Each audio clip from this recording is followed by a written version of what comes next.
Русский мир в Европе. Крах Украины, демонтаж недогосударства, денацификация Украины, страна невыученных уроков, распад, хроника и аналіз української катастрофи. Це лише кілька назв російських книг, які досі вільно продають у книгарнях європейських країн. Російська українофобна пропаганда не лише у телевізорі та соцмережах.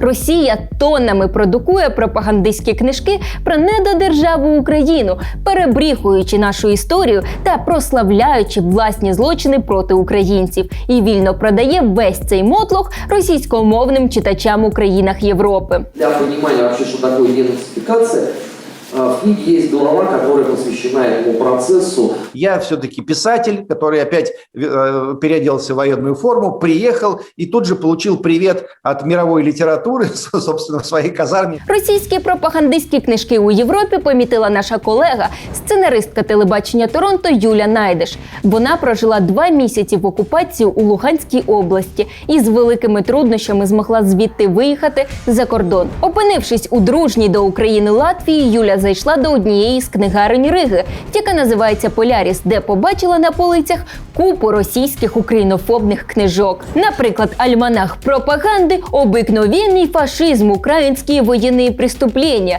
Там докупи змішані історії, типу переслідування головреду проросійської сторони UA Ігоря Гужви та вигадки про так званих нацистів у Азові і правому секторі. Я приїжджаю з окупації в Латвію, заходжу в книжковий магазин, відкриваю книжку, де розказується про преступлення українських силовиків. І там мої міста. Я щось голосно вигукнула емоційно. До мене підійшов консультант. Я пояснила йому, в чому проблема. Я кажу, що це таке, як така книжка лежить. Він, здається, взагалі нічого не міг сказати, він просто пішов геть. Консультант не зміг в антикризовий менеджмент, тому замість нього прийшла інша працівниця книгарні, яка змогла вимовити кілька слів, порадивши просто подивитися книжки про любов, а не вот это вот все. Підійшла жінка-консультант і почала якось мене заспокоювати. Я їй знову пояснила, в чому проблема. Вона каже, давайте я вам краще покажу книги про кохання. Поруч з книжками про любов у книгарні була книга Захара Прилєпіна, російського воєнного злочинця, який маскується під письменника. Вот там террорист Прилепин, сепаратист Прилепин и убийца мирного населения Прилепин честно признался в своих военных преступлениях. Я скажу, нет, это роман, что ей-богу. Я управлял боевым подразделением, которое убивало людей в больших количествах. И я не знаю, конечно, как с этим мне потом будет. Знайшлася і книга «В небі над Донбасом і Сахаліном. Історія рейсів MH17 і KE-007», у якій відповідальність за збиття Боїнгу 777 малайзійських авіаліній покладається на США, а не на Росію. Так виявилось, що у Латвії, куди вимушено переїхало багато українців через вторгнення Росії, вільно продається пропагандистський рашистський мотлох. Мене просто хвилює, як пропагандистського телебачення тут немає. Тут приймаються закони, які говорять, що латвійський Сейм визнав оцю війну геноцидом українського народу. Він засудив виправдання війни, він прийняв масу законів. Латвія дуже підтримує Україну.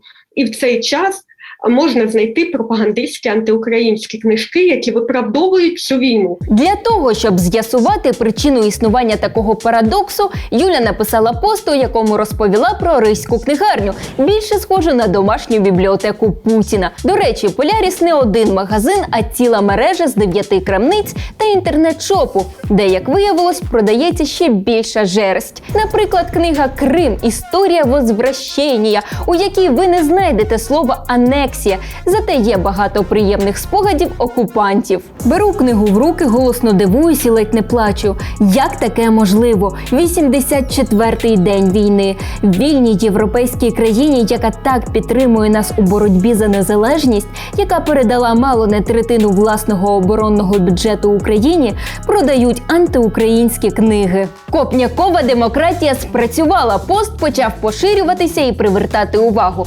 Оскільки консультанти та адміністрація книгарні не виявили бажання вирішувати цю проблему, Юля затегла посольство України в Латвії, литовських посадовців, місцеві медіа та саму книгарню. Також написала офіційні звернення до посольства та Служби безпеки Латвії. І сталося неймовірне! Через кілька днів Захар Прилєпін і його кінти почали отрицательно присутствувати в асортименті магазину. Зникло на другий день 4 книжки, чи 4, чи 5. І вже на третій день від публікації зникли всі книжки, які я знайшла.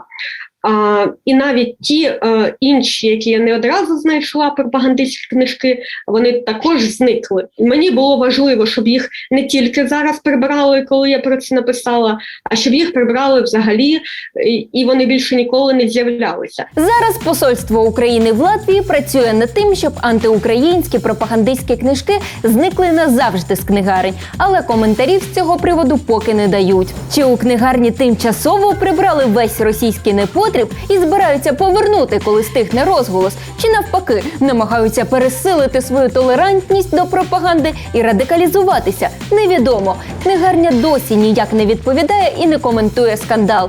Може тому, що там начиталися усіх цих книжок і бояться бовкнути зайвого. Ми вирішили розповісти цю історію, щоб показати, що з російською пропагандою можна і треба боротися. Якщо ви перебуваєте у Європі, зазирніть у місцеві книгарні і подивіться, чи не закрався кудись Прилєпін чи його колеги. Якщо так, спитайте у адміністрації, чому це лайно досі продається. Якщо не допомагає, пишіть про це у соцмережах, контактуйте з посольствами України, звертайтесь за допомогою до активістів. У результаті російська пропагандистська література має розділити долю деяких окупантів і пропасть безвісті з полиць європейських магазинів. Важливе уточнення: є люди, у яких існує особливе ставлення до книжок та їх заборони. І російська пропаганда, надрукована та оформлена у книгу, може помилково сприйматися за літературу, а її заборона – за цензуру. Але немає жодної різниці між сюжетом на Russia Today та твором про героїзм ополченців, хіба що у простоті споживання. Просто они отрицают все русское, не хотят нашу літературу читати. Знайти у Європі книгарні та онлайн-магазини, де продаються антиукраїнські книжки, зовсім не важко. Мабуть, їх продають росіянам-емігрантам, щоб ті відчували себе як вдома.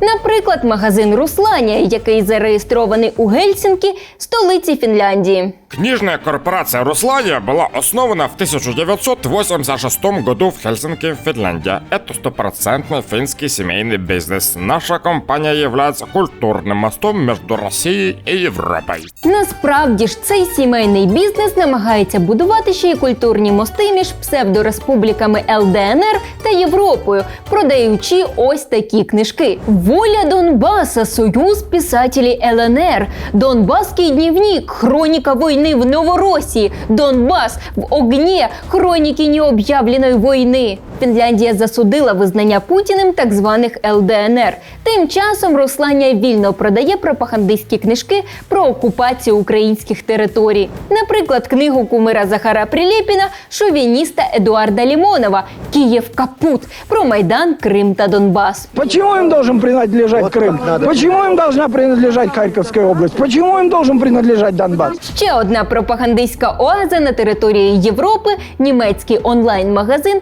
Янсен Шоп. Русські книги в Германії, Європі і других странах. Він зареєстрований у місті Гогенберг андер Еген. У цій крамниці є всі книги Захара Прилєпіна. Наприклад, «Некоторые не попадуть в ад», у якій він описує життя сепаратистів ДНР, свою участь у війні проти України. Зате фінал у книги позитивний. Там помирає ватажок ДНР Захарченко. Смерть – это форма существования солдата, бойца, ополченца. Он для этого туда пришел. У цьому ж онлайн-магазині продається книга «Денацифікація України. Страна невиучених уроків» російського пропагандиста Армена Гаспаряна. До речі, Офіс Генпрокурора та СБУ 12 квітня повідомили йому про підозру в публічних закликах до геноциду, а також виготовленні та розповсюдженні матеріалів із такими закликами. Шкода, що ці аспекти його діяльності не висвітлені у передмові. События, произошедшие на Украине в феврале-марте 2014 года, до сих пор зачастую оцениваются совершенно неверно.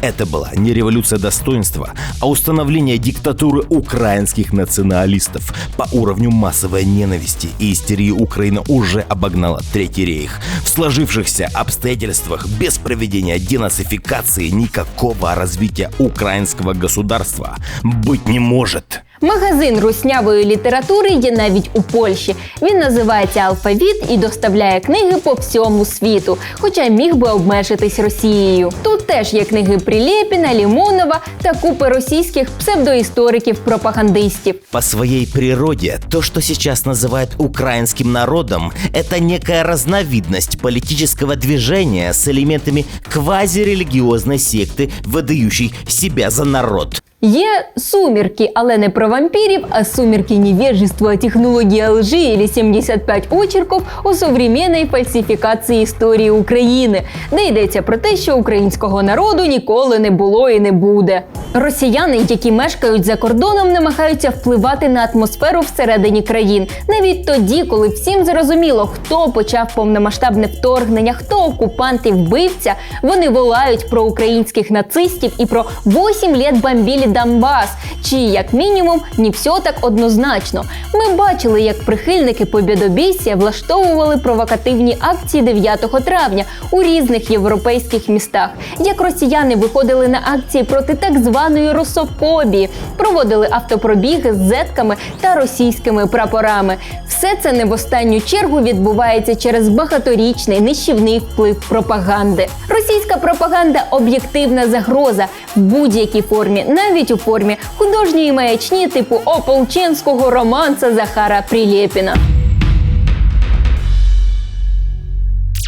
Українська волонтерська служба – це громадська організація, яка з 2017 року розвиває культуру волонтерства в Україні. З початком повномасштабної війни команда запустила збір коштів на адресну допомогу армії та населенню. Зокрема, на виручені кошти волонтери по всій країні доставляють продуктові набори та ліки самотнім літнім людям. Зробити внесок можна за посиланням під відео. Також, якщо вам потрібна допомога, скористайтесь чат-ботом у Телеграмі «Волонтерська гаряча лінія». Якщо ваша організація шукає волонтерів, скористайтесь чат-ботом Volunteers Needs Bot.